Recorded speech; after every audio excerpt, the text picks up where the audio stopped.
Salut, c'est Cyril, je te retrouve aujourd'hui pour parler d'un livre. Donc aujourd'hui, on va parler du livre de Kamel Daoud. Le livre s'appelle Zabor ou les psaumes. Allez, je te parle de ça tout de suite, c'est parti. Le choix du français est un choix amoureux pour moi. Souvent, je réponds par cette formule lapidaire pour faire cesser le débat en disant j'écris en français parce que j'en avais envie. La langue, pour moi, c'est quelque chose qui m'est venu parce que le français est un petit peu la maîtresse linguistique en Algérie. C'est-à-dire, tout le monde couche avec, mais personne ne s'affiche avec socialement. J'ai grandi dans un univers où on me parlait l'algérien, une langue qui n'était pas assez riche pour dire toutes les nuances du monde.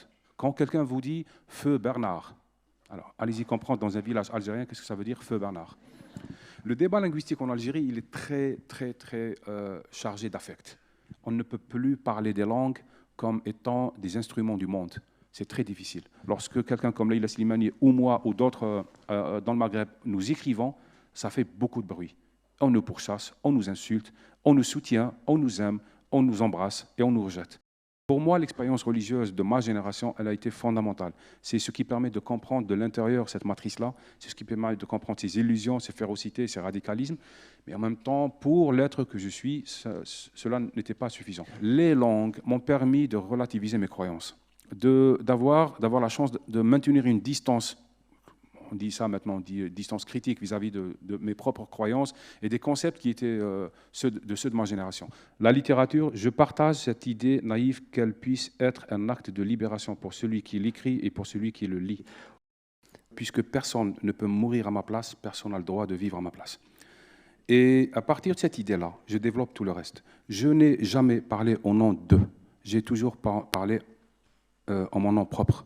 Si cette liberté veut être partagée, si cette vision veut être partagée, bienvenue. Donc ce livre, c'est un livre de l'auteur algérien Kamel Daoud. Kamel Daoud qui avait écrit en 2014 aux Actes Sud également Meursault contre enquête, qui se voulait une réponse à l'étranger de Camus, qui était déjà un très bon livre. Que j'avais lu avec beaucoup de plaisir, et donc là j'ai voulu lire Zabor ou les psaumes. Ismaël, dit Zabor, c'est un jeune garçon au début du livre qui est orphelin de mère et qui est également orphelin d'un père qui l'a rejeté parce qu'il s'est remarié et que voilà, sa seconde femme n'aimait pas bien Zabor. Il y a eu un espèce de petit conflit que je vous laisserai découvrir. Donc Zabor, c'est un petit garçon qui a grandi dans une maison.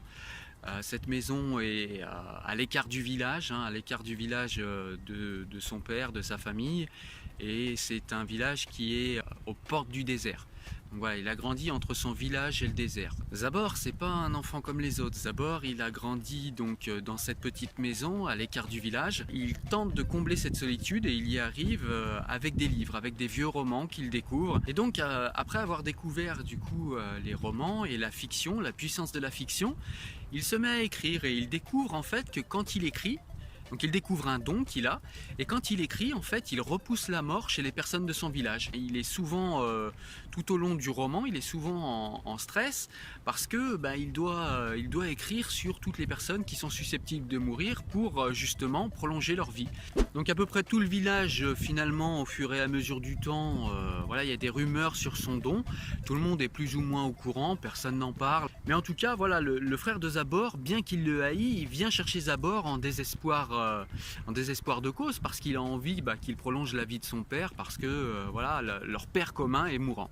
Donc ce livre est vraiment bien, par contre il est vraiment, j'ai trouvé, un peu plus difficile d'accès que Meursault contre enquête, parce qu'il y a beaucoup, voilà, c'est un livre qui est écrit comme une fable, il y a beaucoup de paraboles, il y a beaucoup de métaphores, il y a beaucoup de choses comme ça. Je vais vous lire le texte de présentation de Kamel Daoud, il présente son livre par ce texte sur le site de l'éditeur.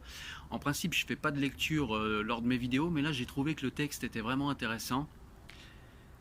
Pourquoi raconte-t-on des histoires depuis toujours? Pour contrer le temps, la peur, peupler la nuit par un feu et un récit. Pour s'amuser, il y a dans ce rite immémorial une nécessité, un besoin et pas seulement un désir. Car lorsqu'on raconte ou lorsqu'on écrit, l'histoire a un début et une fin, contrairement au monde et à ses étoiles qui parsèment nos interrogations. L'histoire en est l'alternative, la possible cohérence, notre part. Il y a la pierre tombale et la première pierre, la quête et le triomphe. Cette nécessité de la parole, qui plus tard deviendrait livre, m'est apparue très tôt comme une évidence. Les 1001 nuits en résument la formule. Une femme raconte pour sauver sa vie. la sienne seulement, alors que toute la littérature est là pour sauver la vie des autres, autant que possible la part humaine. Sauf que, pour écrire ou raconter, il faut un feu pour fixer le voyageur et une langue qui maîtrise la peur nocturne. L'aventure de la langue n'est pas dans l'extension de sa synonymie vertigineuse, mais dans celle de notre puissance, celle du narrateur et de l'auditeur. La langue est une aventure en soi, possibilité de libération, preuve de liberté. Prendre la parole, c'est amoindrir un dieu qui l'accapare. Dans mon pays, elle est dissidence, elle est le lieu des imaginaires désobéissants. Comment raconter le monde entre le récit de la guerre de libération, qui fait passer la mort avant la vie, et le récit des religieux, qui fait passer l'au-delà avant l'ici-bas? C'est une question qui obsède mon écriture, prouver que le monde existe.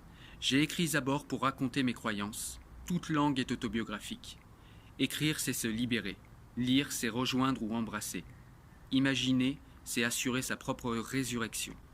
Le dictionnaire est une escalade du sens, mais aussi une impasse. Les livres sacrés racontent la chute, mais ne disent rien du goût du fruit défendu. La langue est dans l'antécédent du mot, le goût. C'est aussi le but de cette fable, rappeler cette hiérarchie. L'idée était de sauver la Sherazade des 1001 nuits et de reposer la plus ancienne des questions, peut-on sauver le monde par un livre? Vieille vanité à laquelle le dieu des monothéismes a cédé 4 ou 5 fois.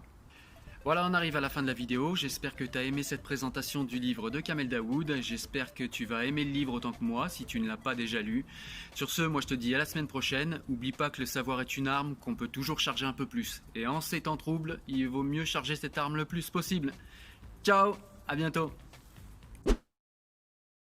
Voilà, n'hésite pas à me rejoindre sur les réseaux sociaux. N'hésite pas également à t'abonner à la chaîne si tu veux être au courant des prochaines sorties. Sur ce, moi je te dis à ciao, salut!